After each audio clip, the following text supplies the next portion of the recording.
So welcome to the first seminar of the seminar series that we are launching today. And it is related to the new project that the school has launched on the SKEMA AI School for Business. So related to this project, which is very large and will cover the launch of new programs and also the research and the development of the relationship with the companies. We have inside this AI School for Business a new research center on artificial intelligence for sustainable value creation. And today we are launching this first seminar, and we have the big pleasure to have with us a very important speaker, one of the leading professor in information system from University of Southern California, Marshall School of Business, Professor Omar El Sawy. So he joined us, and we have also Eric Farou from Orange in the role of discussant. Before starting and before introducing you our speaker, I introduce Professor Monin, Philippe Monin, the Faculty and Research Dean, for his welcome speech. Philippe? Well, thank you, Margherita. I hope you can hear me. Dear colleagues, dear students, dear Professor Omar El Sawy, dear Eric, dear all, thank you for being here. I cannot be with you today, but it's my pleasure to formally launch this first seminar series on artificial intelligence for sustainable value. These seminars are open to all, students, executives, faculty, this is very important, to all interested in discussing the most cutting-edge topics related to artificial intelligence and value creation. Before starting the session, I would like to remind you of the 3 recent stages or initiatives of SKEMA's development in artificial intelligence. 3 years ago, we decided to open a resource and research center in Montreal, in Canada, a thriving place for artificial intelligence. It's not a full campus with students and programs, but really a research and resource center. We now have more than 10 scholars doing research in artificial intelligence, machine learning, computer science, and also full stack developers, front end and back end. The role of all those people of this team is to develop applications and provide services and ideas related to AI to the entire SKEMA community, namely all the programs in all our 8 campuses worldwide. And very soon, these colleagues in Montreal will start a masterclass series, and you will know more very soon. It was the first pillar of our AI strategy. 2 years ago, under the leadership of Davide Latorre, Associate Dean of the AI Institute, we launched this Artificial Intelligence Institute, a core strategic initiative to develop research in data-centric AI, relying on postdocs and colleagues coming from computer science, engineering, and the aim or objective of this AI Institute is to strengthen SKEMA's legitimacy in what I would call the quant part of artificial intelligence, data-centric AI, and also develop relations with computer science and engineering schools worldwide. So this is more of the quant part of artificial intelligence. And more recently, 2 weeks ago, we announced the formal launch of SKEMA AI School for Business, led by Margherita Pagani. This is quite original, launching a school in a school, SKEMA Artificial Intelligence School for Business within SKEMA Business School. And the idea is to build on our former developments in education and training to develop a brand new set of programs and certificates in artificial intelligence for business And this business school will also develop a research center, the research center we have now, focusing on human-centric AI research. And this human-centric AI research looks at 3 different topics: how AI influence organizations, so organizational level phenomena, primarily through platforms. Second, how artificial intelligence influence industries, primarily through the lens of ecosystems.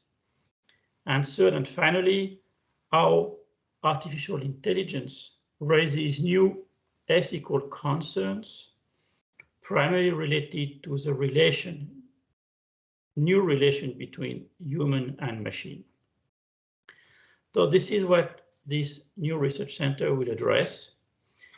It's then a really pleasure that I'm now handing over the mic to Margherita Pagani, who will lead, I guess, and moderate this first session on challenges of managing human-centric AI in a speeded up digital platform world, so ecosystem world. So Margherita and all, you can take the lead. Thank you again, Professor Omar El Sawy, for joining. I appreciate your journey, so thank you again. And dear Eric, again, thank you for being here. Your call. Thank you, Philippe. I spend now 2 words to introduce our speaker. As said, we have Professor Omar El Sawy. He has a huge experience in information system, and specifically, he will explain his topic of interest. He's studying also the impact of AI on ecosystems, and so real-time operation management. Professor Omar El Sawy is a chair in business administration in Marshall University, Southern California, and he has also been for several years the editor-in-chief of MS Quarterly, which is one of the top journals in information systems.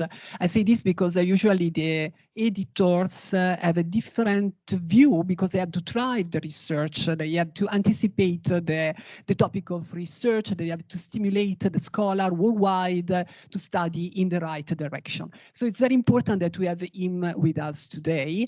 And I also thank Omar because he's not only our first speaker, but he also joined the scientific committee. So the AI School for Business has a strong scientific committee. There are several top scholars, and Omar El Sawy is one of them. So thanks a lot. I give the floor to Omar. Thank you. And where is the pointer? If I need to move, there isn't the pointer? Oh, okay.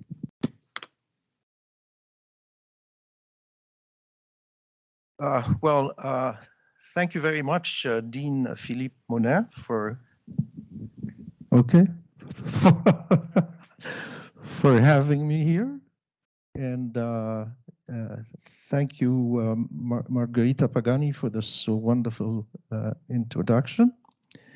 And thank you all for being here, the ones who are physically in front of me and the ones who are online. And I don't like to use the word virtual because it's real. So they are online and they're real. And I also see a number of people I know online as I was sitting there. So I see a colleague, Professor Dan O'Leary, who is an AI expert at my university, actually, and who is in Strasbourg right now.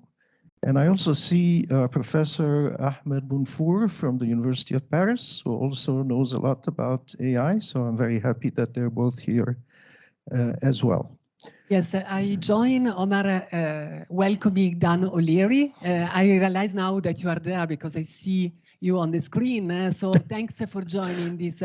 It's a big honor to have you with us. Thanks. All right. Okay, if there is an echo, please tell me as I'm talking.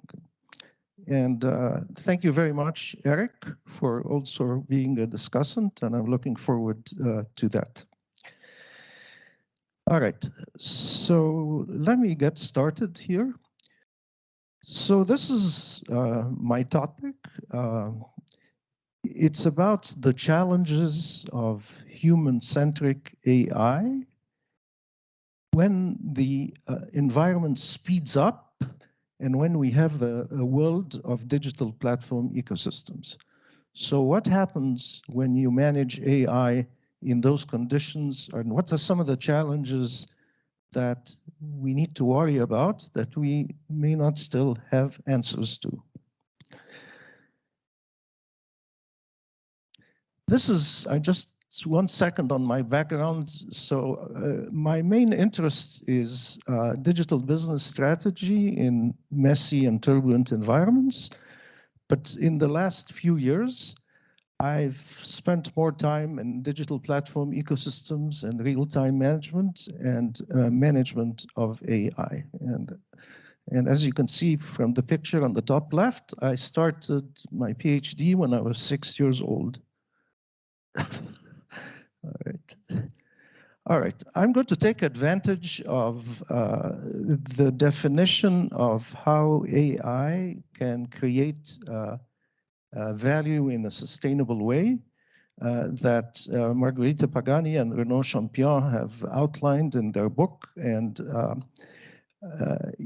you know, it broadens the impact of creating value to not just business value, but also societal value and ethical value. And that's very important. And so we really need to think more broadly. And as Dean Monet was saying also, you know, the focus on human-centric AI is also an important focus, whether it's at the organizational level or the ecosystem level, or just the personal individual level and the ethical level as well. And so we really need to focus the human-centric side focuses on the human that is interacting with AI, and I think the picture there says it all.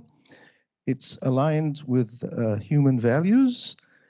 It's always improving because of human input, so the human is an important person, is an important part of that. And you know, you combine both human science and data science for better personalized experience. And of course, this is easy to say, and it's very difficult to do. And I think this is what makes it exciting.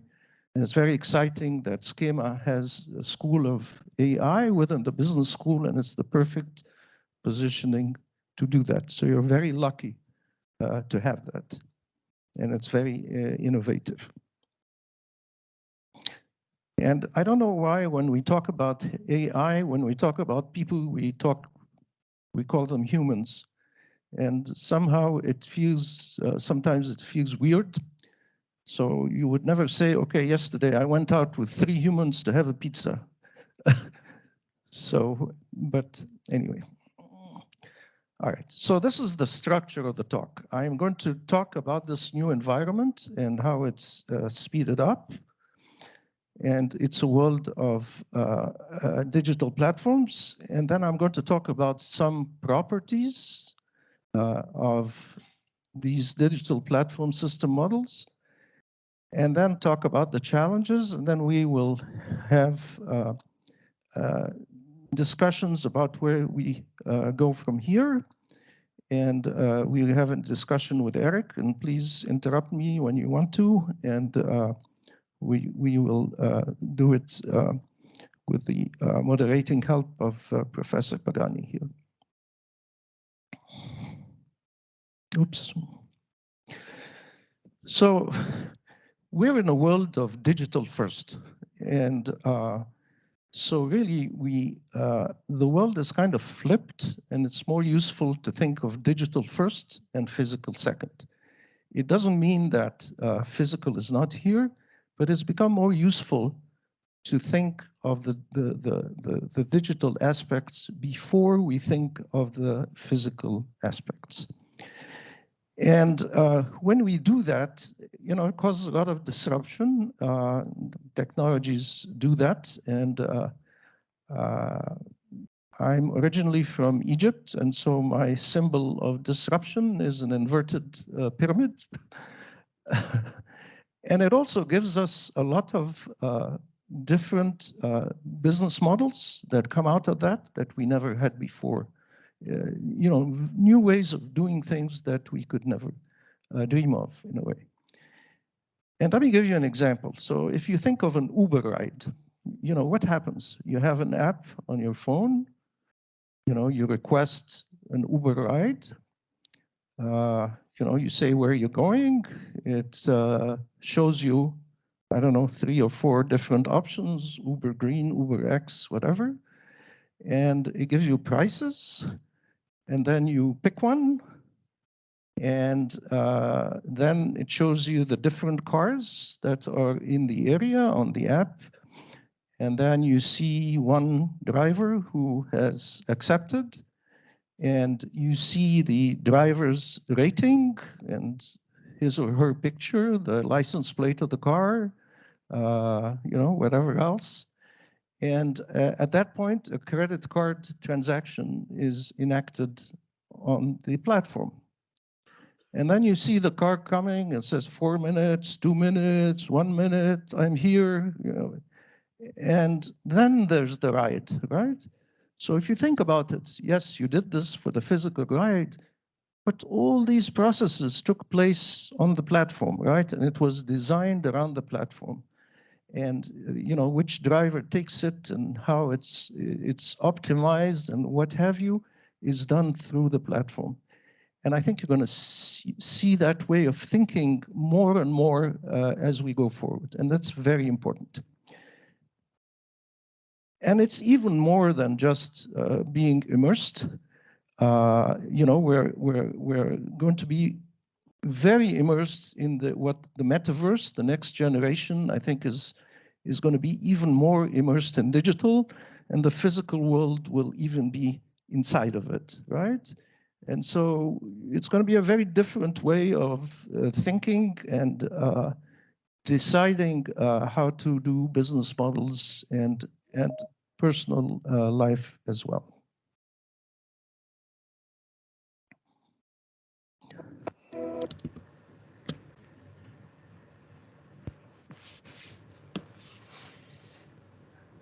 All right, and we also, in the middle of this technology and metaverse, if you will, we also have a lot of turbulence in the environment. We have messy things going on.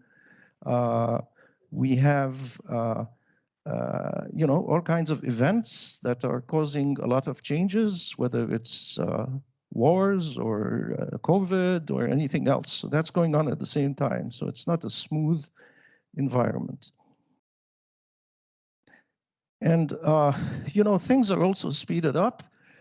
This is a little video, and I guess we can't play it because of the setup. But basically, it's much more animated if you see that little cat typing very fast at a speed that nobody can keep up with. And I think that's what's happening as the environment speeds up. And oh, okay. All right, thank you. So they made it happen. And this is affecting the way we work and our well-being as well. So, as things go faster, there's also a level of human stress that occurs. And that's very important to manage.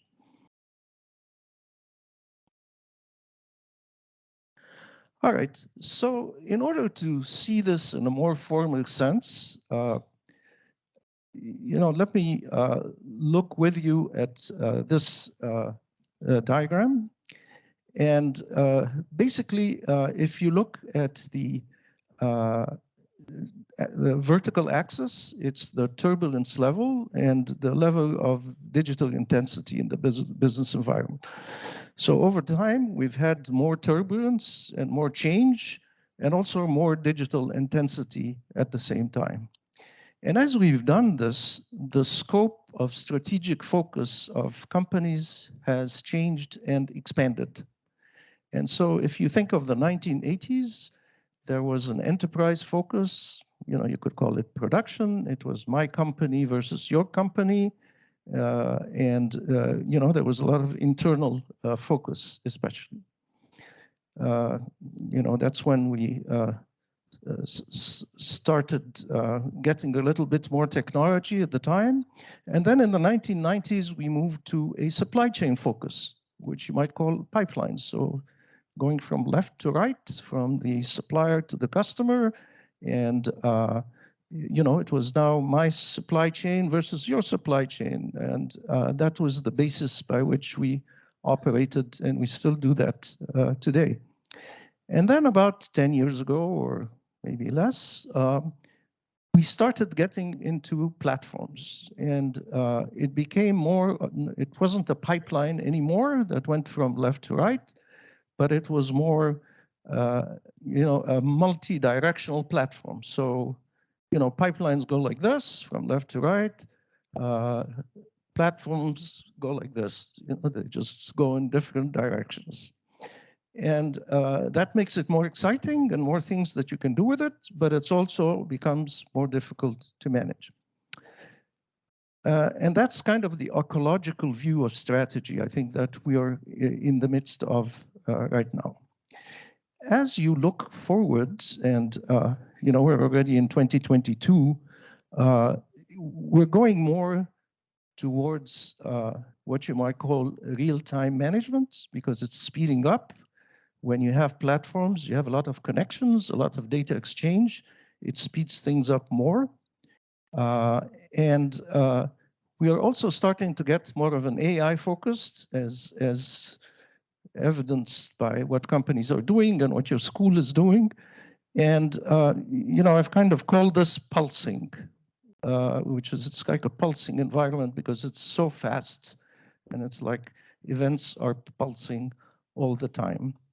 And I think that's kind of where we are in terms of the progression of strategic focus. And I think that last part of managing real-time management and AI is very important to move forward. All right, and it's not difficult to see why there's a push and a pull towards real-time structure.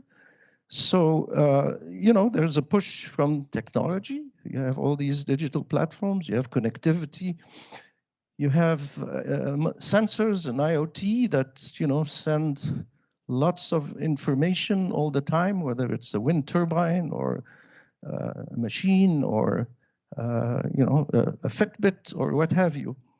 And, it's become very important to innovate quickly. And so there's a push towards that. And then, of course, COVID had an amazing effect on digital transformation. So anything that we thought we could only do in 5 years, we did in 5 months. And that is the momentum of that is continuing. But it's not just the push from the technology and the business ecosystem that's doing that. There's also the pull from customers. Our expectations, our customers are different. Different kinds of social media have conditioned us to want to know now, right? There's a sense of knowing now what's happening. Amazon, for example, has changed our expectations of goods delivery to be very fast for getting it now, right? Again, Netflix with on-demand services saying, okay, I want to watch it now, right? And so we're being pushed from the technology and the ecosystem, but also the customer expectations are going more and more in that direction. All right, and then in the middle of this comes the Grand Master, and I call her Madame AI, since this is France. And we have to, and she's being asked to be human-centric as well. And so we have to figure out how to manage that. And, we have all these digital platforms that generate a lot of data. And you know, when there's a lot of data generated, AI is very happy because there are things they can do. And this is the way to improve performance and create new forms of value. But at the same time, we have to worry about any kind of human stress and ethical dimensions as well. And so how do we orchestrate all of that? So this is the question that's important. So how do we manage these three things for better value engagement, value creation, and how do we manage the digital engagement around that when we have digital platform ecosystems, real-time, and human-centric AI. So that's the environment that we're in. And you know, I think it's important to know where we sit, so to speak, before attempting to figure out what to do about it. Okay. How am I doing on time? Am I okay? All right. All right, let's talk about some properties of multi-sided platform business models. Should I stop for questions now or should I keep going? Keep going, okay. All right, first of all, just as a matter of clarification of what a multi-sided platform is, there are different kinds of platforms. There are foundational platforms like, I don't know, technical platforms like this is the architecture of Linux, for example, and you know, the different functionalities and parts and routines that are in it. And that is not our interest today, right? So that's not that kind of platform that we're talking about. There are also simple platforms, which are one-sided. So here's an example of an e-commerce platform for gamers. You know, this is a company that, let's say you are selling mobile games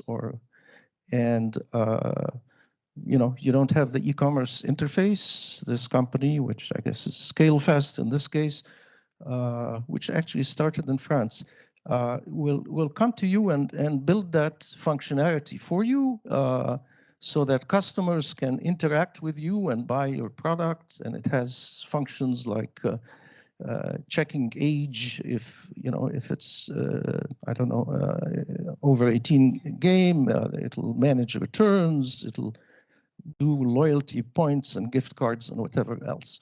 And so it's the company on one side and its customers on the other. So it's just a one-sided platform, if you will. There aren't that multiple sides to it. Then the more interesting one is what you might call a multi-sided platform. And eBay is a good example of that. And you know, you have buyers on one side and you have sellers on the other. And eBay acts as an intermediary, right? And it coordinates the activities on that platform.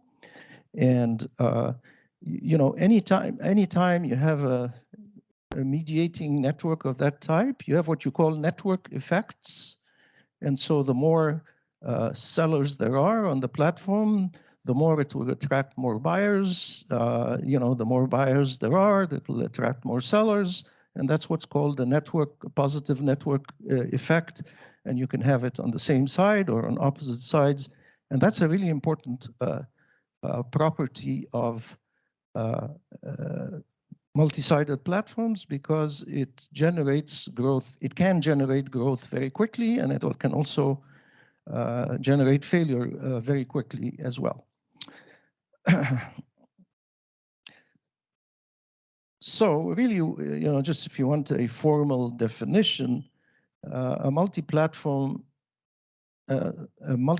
platform business is a company that has a business model that leads it to create a digital platform ecosystem around it. And it's an intermediary between different participants. And it, through coordination, can create value.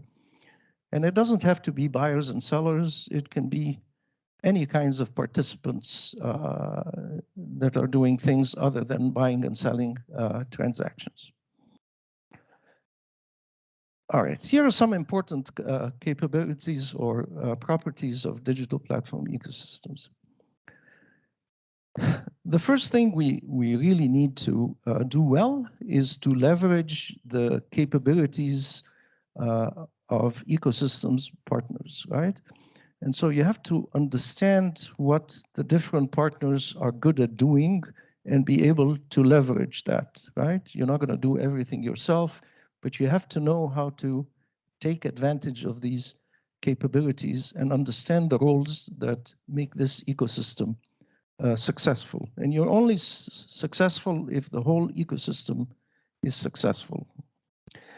And you also have to realize that you will work with diverse partners that are of different types and different sizes. And that's an important skill to be able to manage. And smaller companies and startups are different than larger companies. Industries have different cultures. You know, media has particular kind of culture. Heavy industry is another. And so you really have to learn how to do that. And actually, you know, for better or for worse, it's never an equilibrium, and you're learning all the time. I mean, that's the nature of this digital environment that where new business models are evolving continuously. All right, the other thing that is important in such an environment is what we call APIs, or and these are application programming interfaces that connect different programs together. And you know, that's the basic building block of the internet in this multi-sided platform environment, because that's what makes it possible to connect different applications together and different companies together. And there are open interfaces and closed interfaces. And so Google Maps will open up its APIs to people who, let's say, they want to show apartments for rent in a particular neighborhood, and they are able to use Google Maps, and they don't even need to tell Google to do that. And then, of course, there are also system development kits that are used to connect your applications to somebody else's applications. Then that's another level of connection. And so these are important building blocks in a digital platform ecosystem.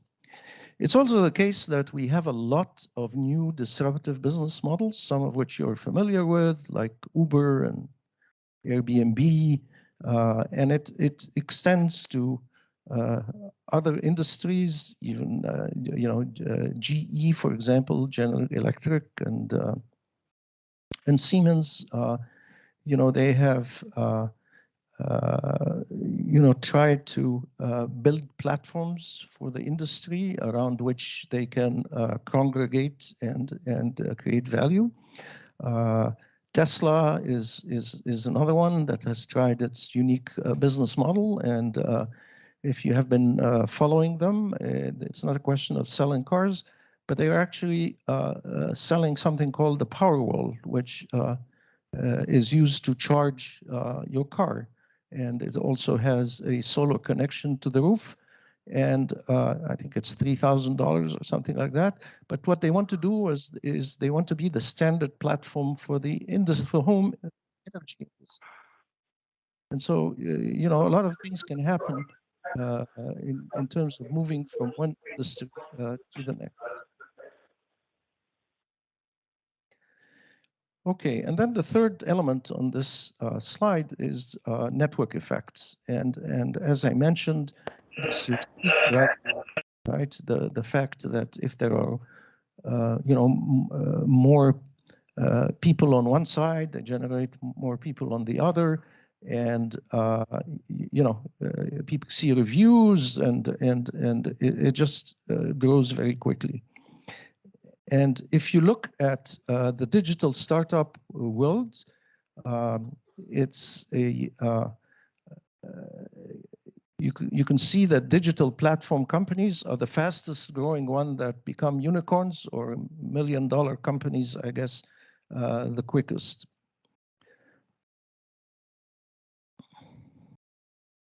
All right, other properties that are important, very important to manage transparency and reputation in, you know, like your customer rating that's up on the Uber platform. I think it's becoming very difficult for companies not to be transparent, and managing their reputation is very important. So that's a very important aspect of functioning in that environment. And we don't manage resources anymore because, you know, you have partners, they have their resources, you manage communities. So you have to understand how to manage communities, and managing relationships with communities is different than managing resources. And then it's not a question of just creating value, but we have to share value as well for the whole system, the whole ecosystem to thrive, right?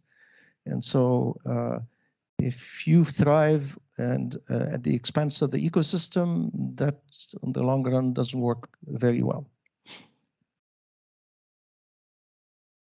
All right, so in this world of digital platform ecosystems, it's not about focusing on what you might call killing the competition and this metaphor of, you know, let's kill the enemy or something, but rather it's about leveraging the platform to create value for the whole ecosystem and for all your customers and partners. It's a very different way of thinking about it. And, you know, we're in the midst of that. There are things like sustainability that have helped us think that way as well. So I think we are making progress in that direction. But it's a very different perspective that is needed here. All right, you know, I'm not going to explain this in detail, just in the interest of time, but I just want to point out that in any ecosystem there are many participants and stakeholders. It's not just customers, but there are citizens, there are crowds, there are collaborators, there are competitors, there are complementers, there are civic societies. And when you manage in an ecosystem, you have to think of all of these things with all the different aspects. And that applies for the AI capabilities as well. So let me leave this one at that, and we can come back to it in the discussion session if there's time.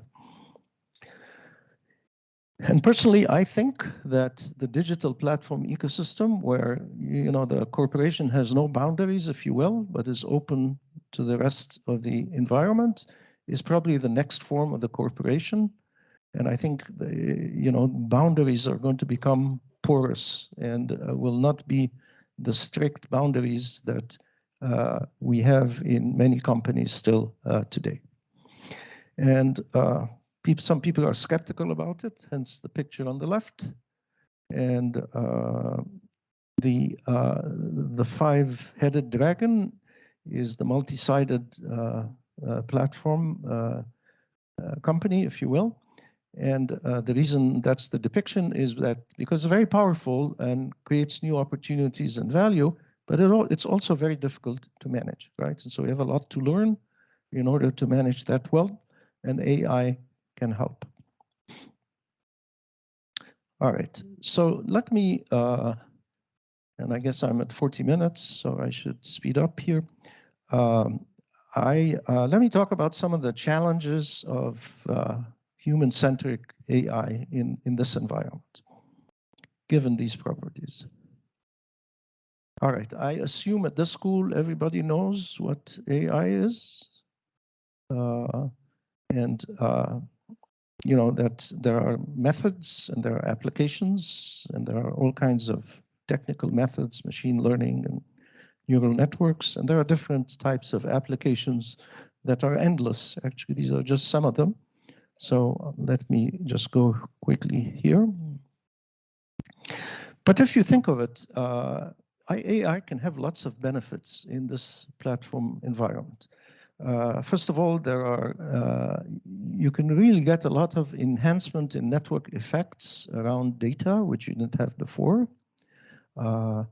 You can match capabilities of partners through AI when you have multiple diverse partners, which really helps.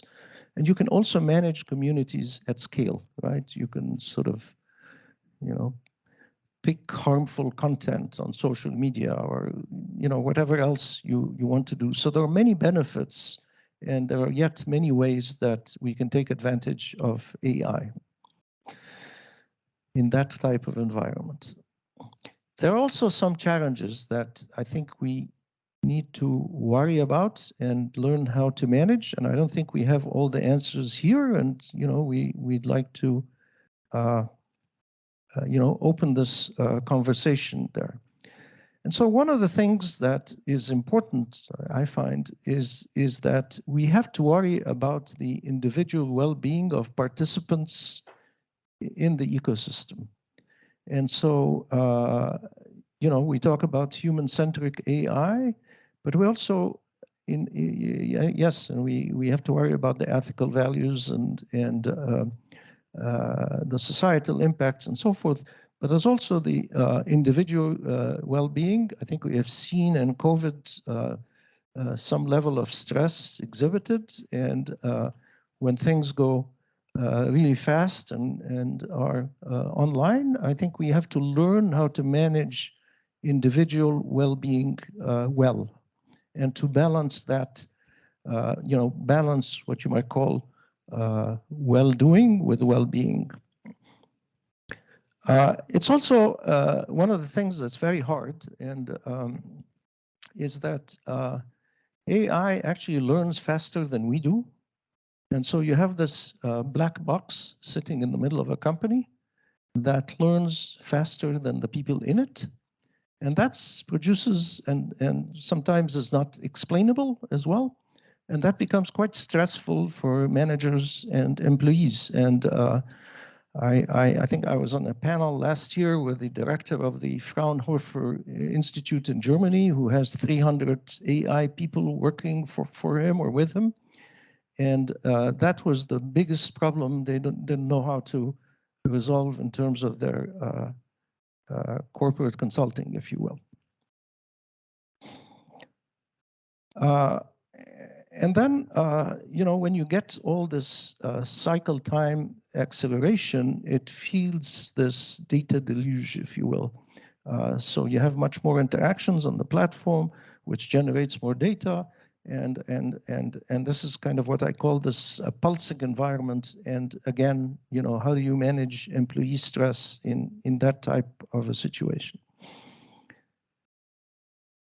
And then just to push it a little more in that direction, we have to think of the cognitive psychology dimension a little more. And I know Eric also is big on the affective dimension, and probably mentioned that. And, learning how to manage the moment. And we did a research study a few years ago with a colleague in Denmark. And we were trying to find out how managers perceive real time. And we found that, that there were two kinds of time. There was clock time, which is, the clock. And there was sense time, which is how you feel how fast or slow the environment is going. And the people who did well were the people who could be both fast and also be in a flow state and manage the moment and slow it down as they were trying to do their work or make decisions. And so we're still trying to figure out, how to do that better. And, you see that with, professional basketball players when they're jumping for a basket, and they will tell you that everything slows down as I'm doing this, and they're able to do that. So how do we do that in the business environment and make us better and happier in that type of situation? And then finally, in such an environment, it's not enough to just have AI application developers and data scientists and or UX designers, user experience designers, and these are very important. But we actually will have to start thinking about working with, I don't know, yoga instructors and psychotherapists to really manage this better. I know it sounds a bit far off in a business environment, but maybe not so far off. And if you look at the yoga industry since COVID, it's going like this, right? So, and there's a reason for that. All right, so these are my observations with a focus on the human centricity part of it and in that type of environment. And at this point, let's open it up for a discussion, unless you would prefer me to do something else. Okay.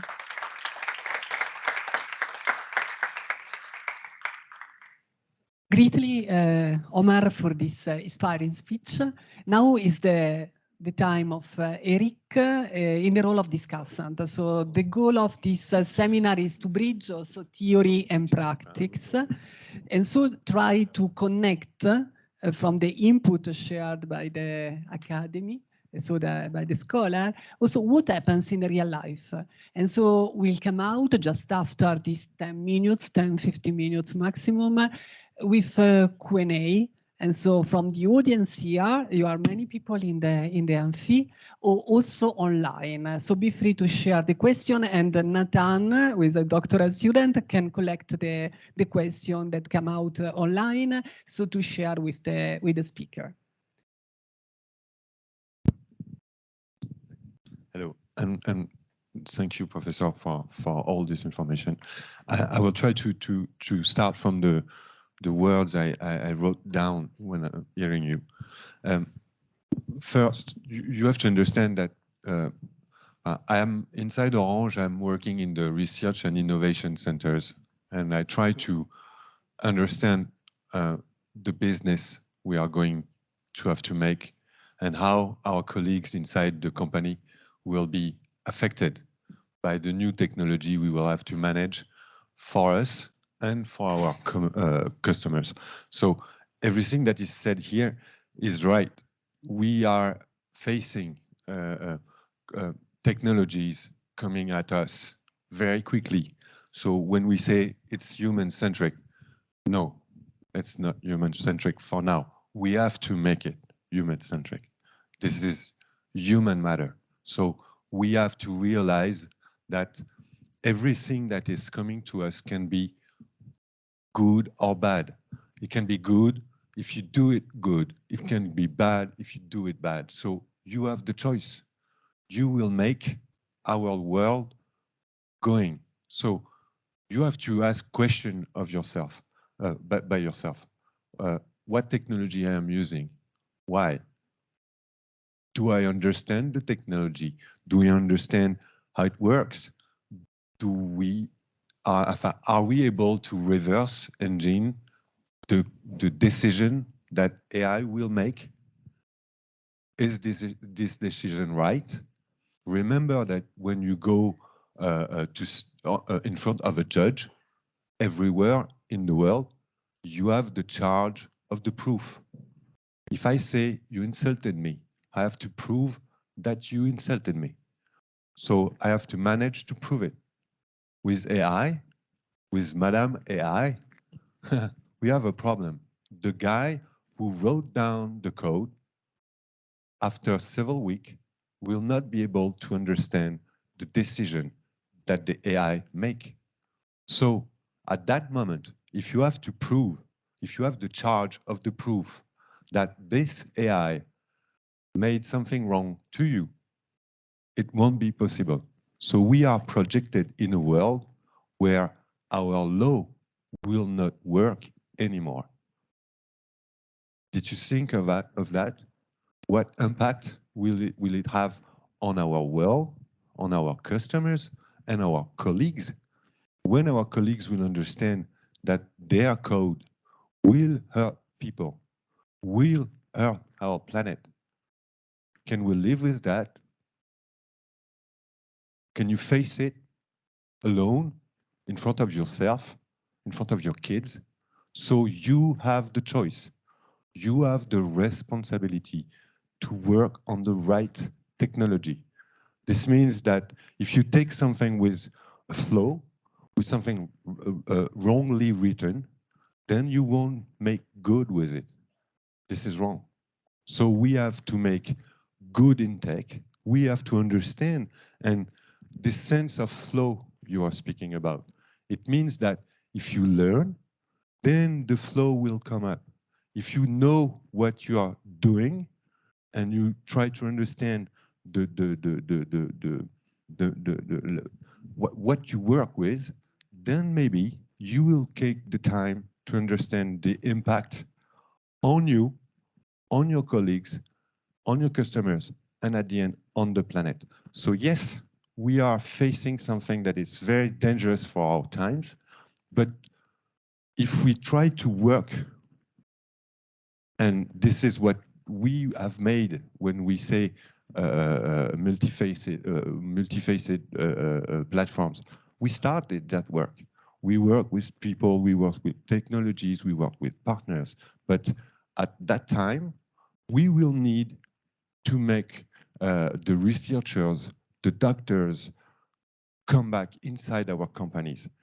We spoke about emotions, we spoke about ethics, but this means that we have to make this come back inside the company. Psychologists, yes. Cognitive researchers, yes, because yes, we define the interfaces, but what this interface will have of impact on the brain of the people. This is affective computing. This is understanding context. This is giving to the machine the way to understand the impact it will have on humans. So human-centric, yes, but we have a lot of work to do because for now, we don't know how this black box is working. So will we be able to do it? I hope yes.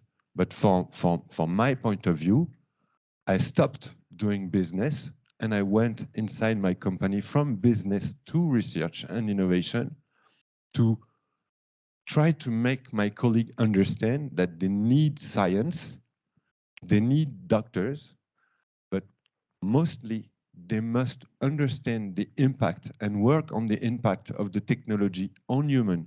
Because if we don't, we will face major problems. See science fiction movie, you will understand what I'm speaking about.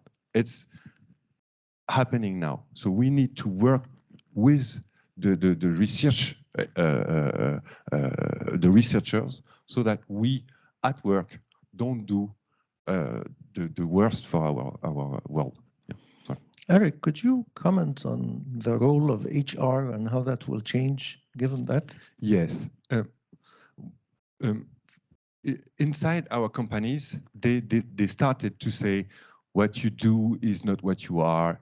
We are looking at competencies, and I thought at that time they understood that what humans do inside the company is not all what the human can do inside the company. And when they make us go inside a small box saying, you are a project manager, they are killing the company. And they are forgetting that when they asked me to pass a psychological test with a guy not being a psychologist, this is wrong. This is hurting me because he's dealing with my brain and he don't know how. He don't know the impact of it. And we have to understand that HR has to be has to come back inside inside the community of the researchers, of the doctors, so they will understand what they are doing. They are managing human organization without knowing what is a human organization.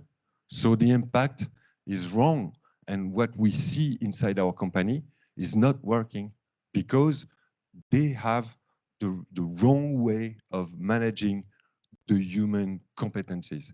And we have to make them understand that, yes, we need cognitive researchers, we need psychologists, but to help them understand what they are doing on our human organization. This is very important, and they don't see that for the moment, and it can be wrong. And if you go a little further from this, I'm looking a lot at what NTT is doing.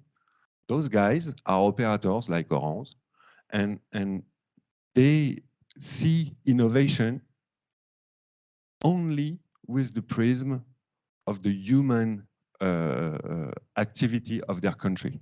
So they look at what is happening to the Japanese society. They are aging. And because they are aging and they don't do a lot of kids, it's a fact. It's not something I comment, huh? It's a fact. So NTT is working on AI, centric AI, to answer to human problems. And they look at robots because we will need robots to work in the field because we lack of people going in the field. We will need robots to help our elders because they will need people to help them at home. And then you have a question coming up, biomimetism. How are we going to use AI, new technologies, big data to create robots to accompany our elders, to work with us inside companies? This is the right question. Do we want robots just being a reflection of ourselves? Do we believe robots will be able to copy our brain, our intelligence, our ability to talk and exchange? Maybe, maybe not. But the question is, what will be the impact of making AI, big data, come into our lives? And are you aware that this will depend on your understanding? So understand means work, mean learn, mean exchange with people so that you don't be only a power user. And you manage the technology and you choose to be the guy who will make good in tech, not tech for good. Because tech for good is taking a technology with a flow and believe that we will change the world with it. Won't work. Make people understand the new processes, the new way of doing with digital, then maybe we will make good with digital.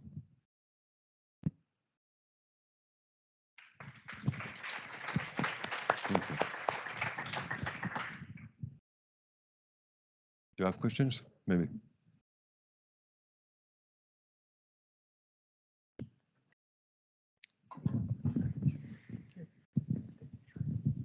Okay, now it is time for the question. So if in the audience there are questions for related to the topic of today, don't be shy. Otherwise, online, if there are... Okay, please.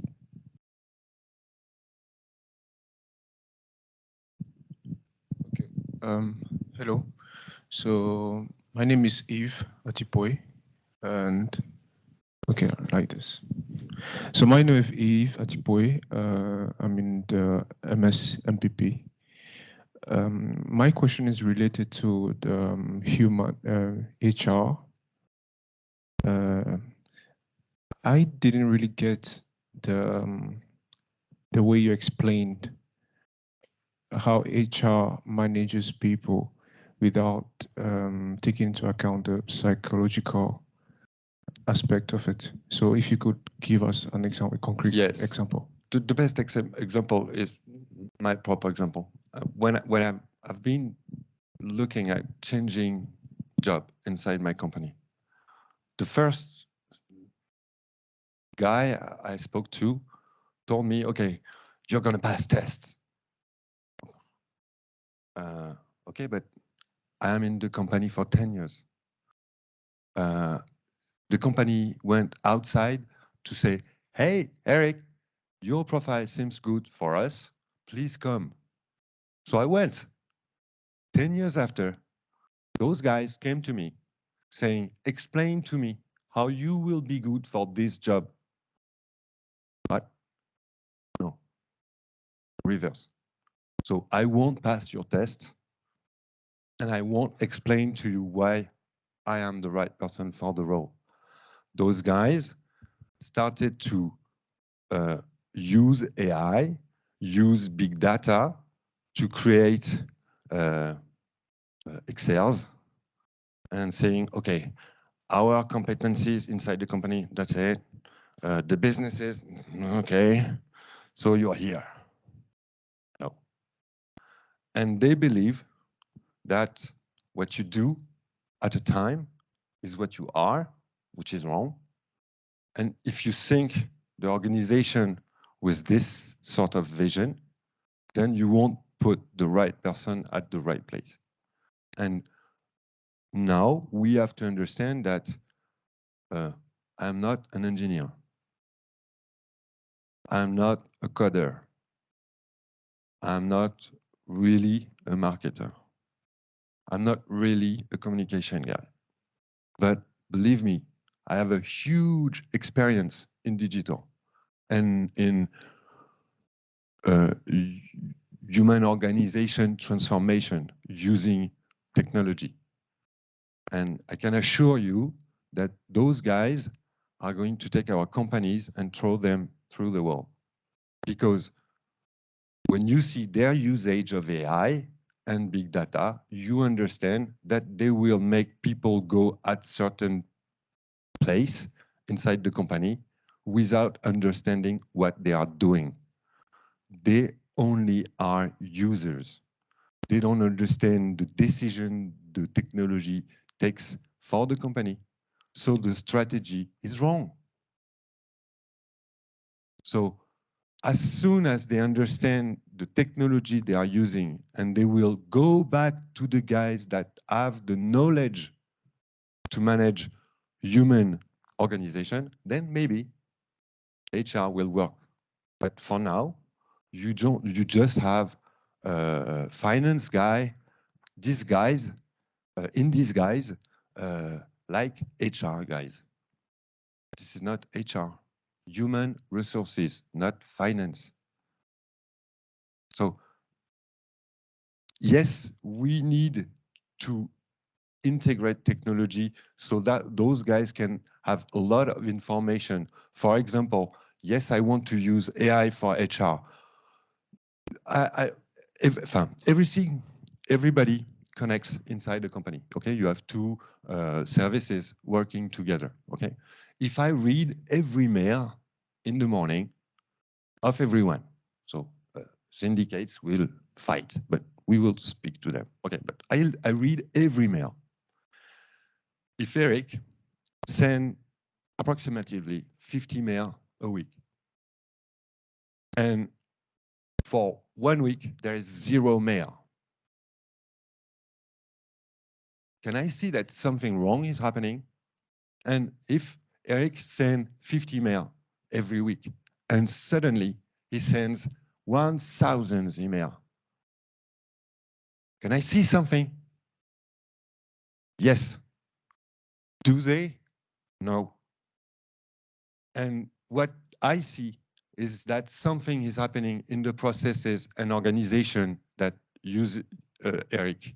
Okay, so maybe the manager of Eric can go and see Eric. Hello, I've seen that.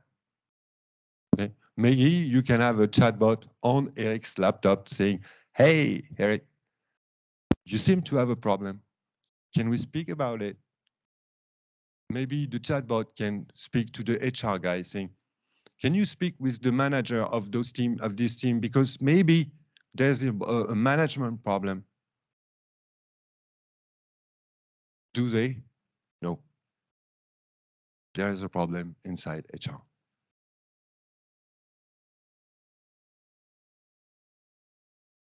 You know, one other comment around that, and I agree with all the stuff that you said, and I'll start with an example. And so in Deutsche Bank in Germany, they are not allowed to use AI to grant loans to customers. And one of the reasons that there's regulation for that is that because it's not explainable, you know, why this person got the loan and this one didn't. And I think there's kind of a movement in AI towards explainability, and there's a lot of work, you know, in trying to get AI to be less of a black box. And you know, you probably see some progress in the coming years also in that direction. I actually have a question which is very related to that. I'm Xavier Brisset, professor at SKEMA Business School, and actually it is about this question of the black box.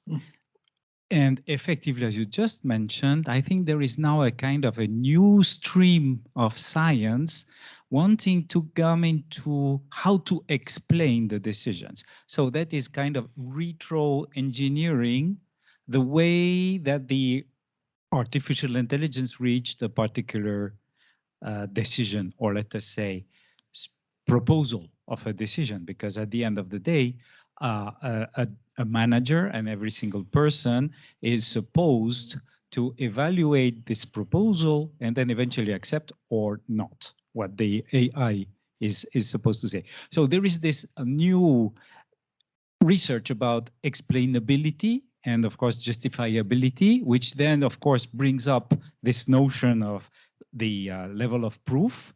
But I think that what Eric was mentioning is a slightly different thing, which is how managers are effectively using AI. So there are two things and two problems. One is what AI does, and is it explainable? And the other one is, what do managers? And do they understand what the AI is effectively doing? Great point. What is important, yes, the black box effect is about learning. It's about making people understand what they do. So it goes very quickly. So everyone jumped into it. And the technology is like this. So everything goes fast. And yes, now people start to say, we need to focus and try to be able to understand what is happening inside the box and maybe explain it. But still, to make this happen, they will have to come back on what they've done already, which is quite difficult, you know that. And also, we need our kids to understand. So we need to change, and this is why we make the effort to come and speak around, is that professors inside school have to manage to change the way kids will understand AI and do AI. So we do have to change the patterns, the process, the you know, everything. The way we make them learn AI has to change also. So this is the black box effect. And then inside the company, we need also, and colleagues have impact, but we need to give the culture of what the decision we make on AI information will be, and what is the responsibility of everyone. Then you can speak about the managers, yes. But everything is connected as everything is going very fast. So yes, the point is we have to make it reversible. We have to change our laws. We have to change the way we teach. So the methodology has to be changed also. And then maybe the technology will evolve so that the intelligence artificial will be able to understand context and maybe one day speak. which is not the case for now. It's only the copy. We speak about understanding, natural language understanding, and we are not quite yet here. So it's still a problem. So thanks, Eric. There is a question in the chat that you can see in the video to Eric. So from the manager perspective, if they believe in the performance measurement of AI-related tools designed by researchers, how could managers play their roles into practice, especially facing the failure of this measurement? They have to face a big problem in the change, in the transformation of our companies. Yes, this is paramount for our managers to understand that they have to go back to school also. They have to learn, and yes, the measurement of everything with technology will change the management practice. And believe me, we see it inside my company. This is very difficult. People don't want to. They have to. Sometimes they are pushed into. So it's difficult for colleagues, but it's also very difficult for the managers. So we have to help them understand, and they have to work on it. Yes, it's a job. Yeah. I see that in the chat someone has raised the hand, so be free to put the question or write in the text. Well, it's me. Dan, do you want to? Okay, we have a question by Franz. Please. Yeah. Hello. Omar. Good to see you. Well, there are questions where you can have a. Well, it's important to make, or you could make, AI more explainable, and so managers could be also trained to respond positively, constructively to AI. But there are also many uses that and you put for some of them, Margarita, in your book, that where AI is addressing life-critical issues, like in autonomous driving, for instance. And there, the problem is that you don't, well, explainability is extremely difficult, tricky, because there's no time for reactions. And that's probably the major problem, the handover situation to humans, especially when precisely the AI doesn't really know what course of action to take. And so for such situations and problematic coordination situations, we have to go beyond the mere aspect of explainable or explanatory AI. And this addresses issues of responsibility and governance of systems where we put AI, very advanced tools that we may not understand quickly enough to take the proper course of action. So what do you think about these advances? And it seems that we are going headlong into this kind of advanced automation systems, but it seems also that we've not really understood, not just AI, but basically automation itself, advanced automation. How to address this? It's a societal level problem now. Yes, it's a government issue, and it will impact insurance, banking, everything. And no, we won't be able to explain everything. But the fact that maybe one part of the process is AI-driven can be decided and integrated inside the law and be taken as an element, as one element of the law, and then of the on what people and companies will have to accept. But it will change the way we see every aspect of our life, because when your car will punch on another car, or maybe your car will have to choose between punch the car, which is a Rolls Royce on your right, and a 2 chevaux on your left. Will it decide all the time, you heard the 2 chevaux? This is wrong. Or you must pay the 2 chevaux more. So this has to be decided. And what is important is to make people realize those problems. Then, if we speak about it, we will find measurement, yes, because we are humans and humans find the way. But we have to speak about it very, very clearly. Thank you. Well, first of all, hello, Franz. Nice to see you.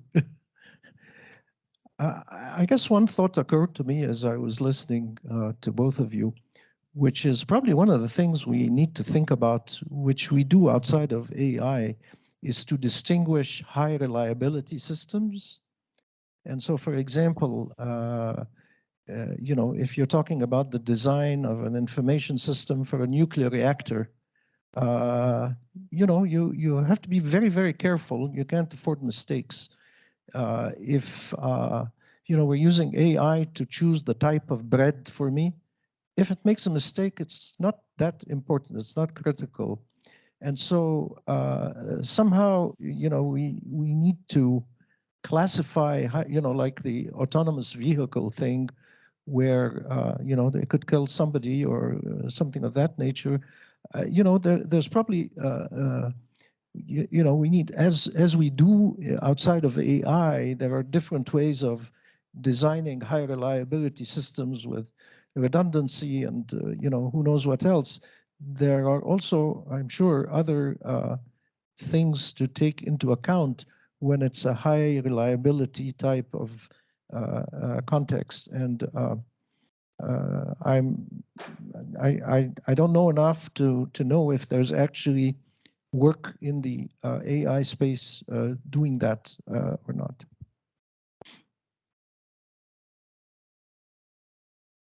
And as we have done earlier, we have an excellent audience. I leave maybe two words of comments related to this seminar to Dan. Yeah, and he probably can answer the high reliability question too.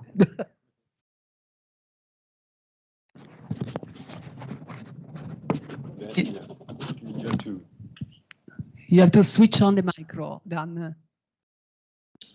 So that's a direct question for me then. Yes, there is research like that that gets out there and does and gets to some of those concerns and issues. Yes, absolutely. And this issue of explainable AI is critical. It's one that's that a lot of things have been going on since I know, at least since the mid '80s. They've been trying to figure out what the heck are we trying to what these decisions. How did the computer come to this particular consequence? But I really like some of the comments that have been really put up here. I like the fact, particularly like this issue that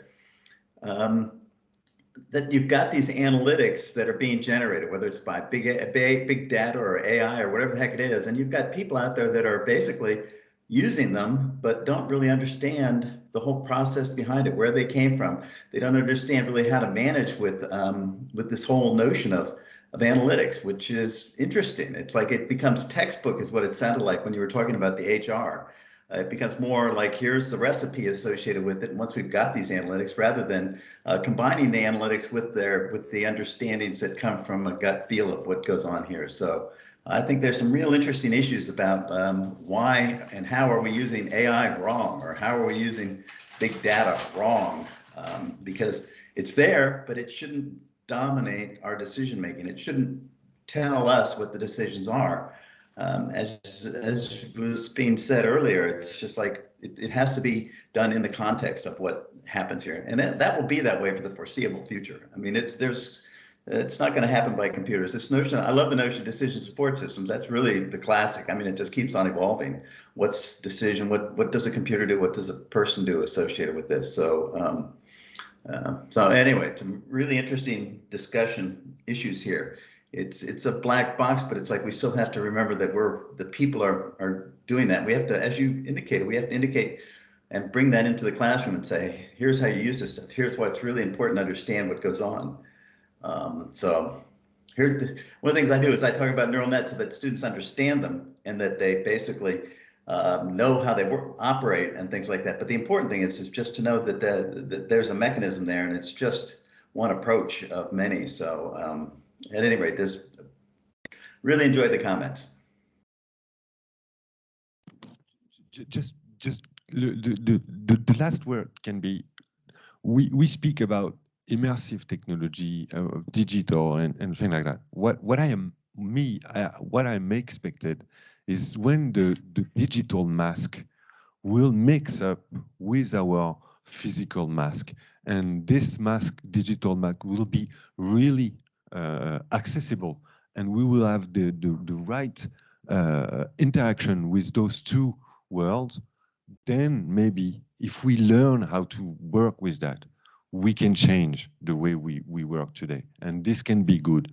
But it first start with the learning, with making that every new brain here understand that yes, it's difficult, it's complicated, but if you just let the technology impact you, it will be wrong. If you understand the technology and take it in your hand so that you make good with technology, then it can work, but it relies on you now. An important issue there too is that it will change you. It changes who you are as we go through these. And so we're not the same, and it's an interesting evolving set of issues that are constantly out there. The solutions that are good today may not work tomorrow. So this is, again, it's just a really intriguing set of issues, as you noted.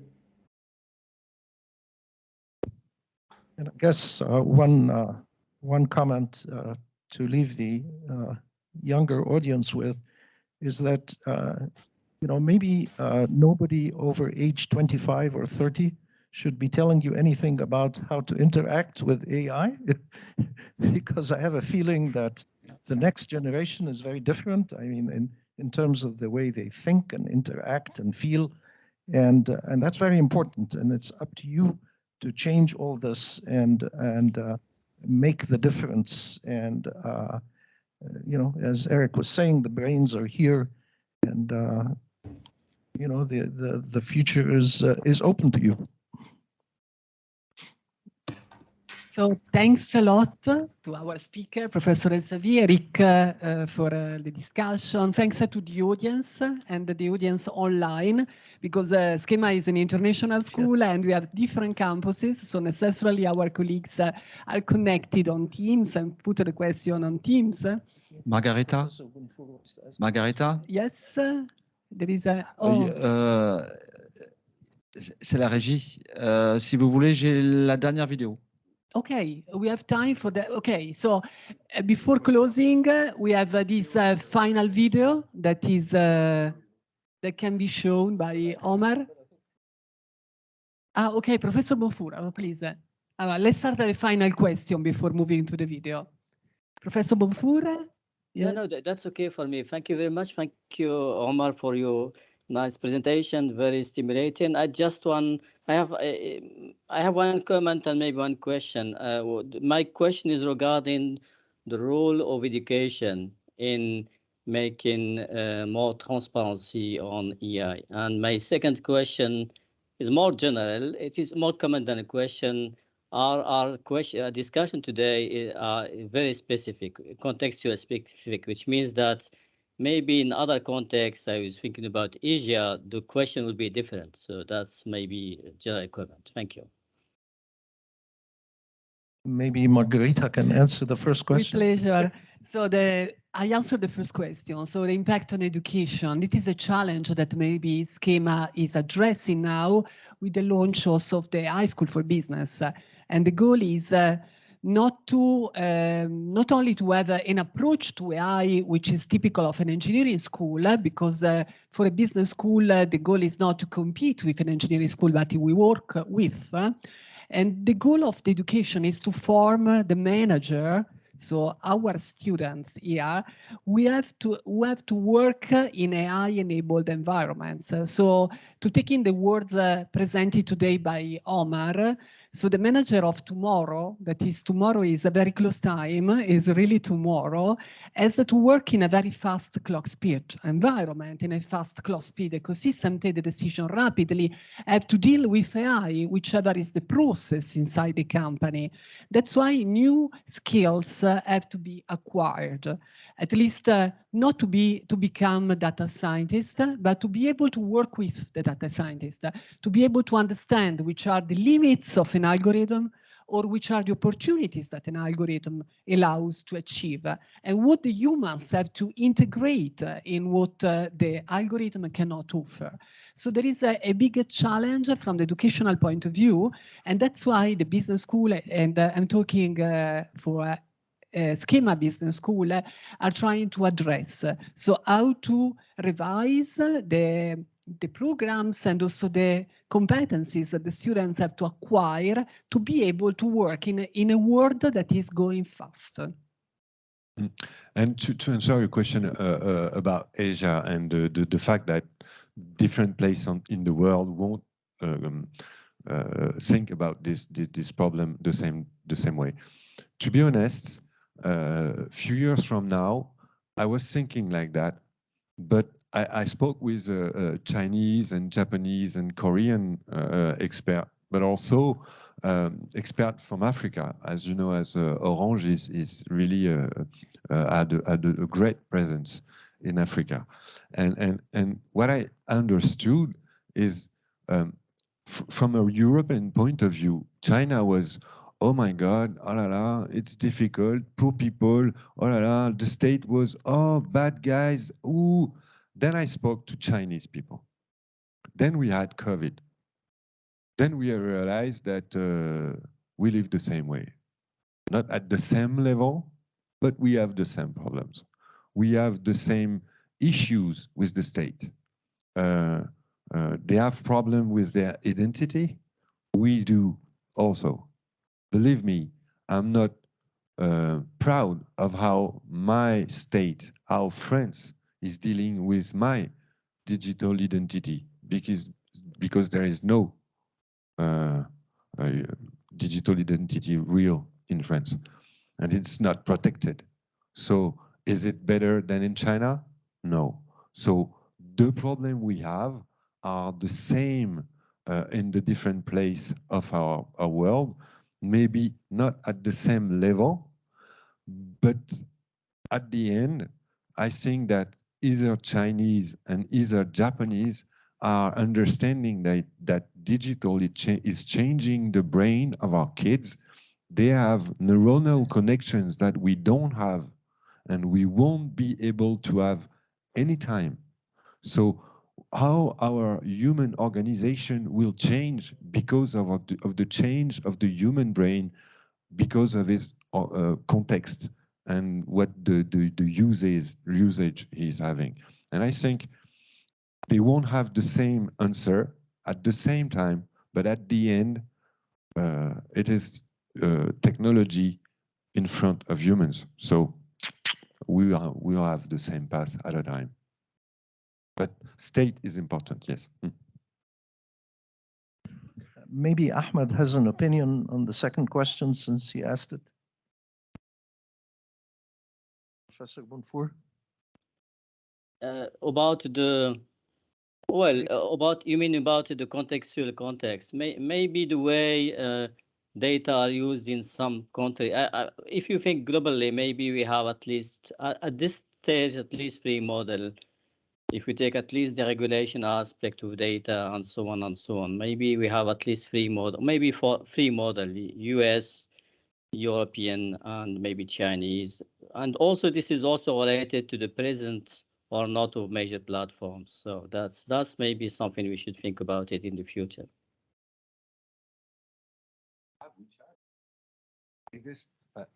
They have WeChat, which is better than our platforms. So they started after, and they are ahead of us now. If you see we speak about multi-faced platform. The king of the multi-faced platform is WeChat. It's one ring to rule them all, and it worked. So the only difference is the state and what the state make, what laws are coming up. So I'm not keen on the profile they give to Chinese people, but what's behind is coming inside our countries. Video, following you everywhere, the masks. Look at our civilization. It is quite close. Just the law change. Okay, the final word, Omar. Final word. Yeah, just a comment. I have a lot of Chinese students in my class, and the notion of privacy is different. So you give me personalization, I don't care about privacy. I don't think it's the case in many other countries. So you know, there are differences, and we will see how all that goes. And I think all is well with the world, despite all the the things that could be better. And there's one video we didn't show. It's not about AI. It's about you know, how you manage in real time. It's a 2-minute video. I guess. Yeah, I guess the regia can give us the video. Matthias.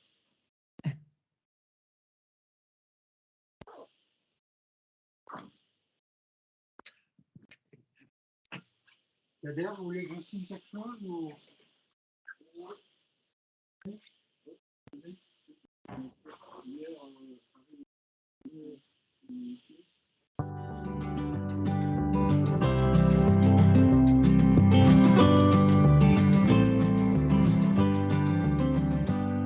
We're living in a fast-paced world. Rapid advances in technological capabilities are met by rapid advances in people's expectations. As a result, companies need to deliver goods and services faster and more reliably. Industries are now moving towards something called real-time enterprise. Real-time has been traditionally defined as the shortest amount of time it takes a system to react, communicate, or present data about an event. A slew of on-demand services with immediate online interaction and choices is changing the definition of now, whether it's watching a movie on Netflix or ordering an Uber ride. More data about customer behavior and the means to process this data to generate actionable policies has become available, leading managers to assume that real-time enables better decision-making and more agile and adaptable enterprises. For example, Amazon has changed customer expectations to have almost any product delivered direct to their home. Likewise, companies that publish information on Google receive feedback quickly, earning the search engine's top rankings. Perception plays a major role in making decisions, especially when it comes to the concept of time. In terms of implementation, the Fast and Flow framework can help a firm understand high-level perceptions of time management and provide strategies to effectively transition to real time. The two primary perceptions about time management are utility time, which views time as a scarce resource that can be wasted, and sense time, which views time as a means of achieving a so-called flow state. How does a manager build a fast and flow responsive culture and transition to effective real-time management? The CMR article, How Managers Perceive Real-Time Management, investigates managerial perceptions of real-time and how a manager's focus will establish real-time value to an enterprise. Managers who use real-time in different ways articulate different facets of experience and practices, leading to the Fast and Flow framework. Thinking of real-time as fast and flow presents a sense-making that is better attuned to the organization, the market, and a technology-driven state of flux. To learn more about how perception influences which real-time activities a firm should pursue, please read the article in our latest issue, Volume 61, Issue 2. And that's the advertising. Thank you very much. Thanks.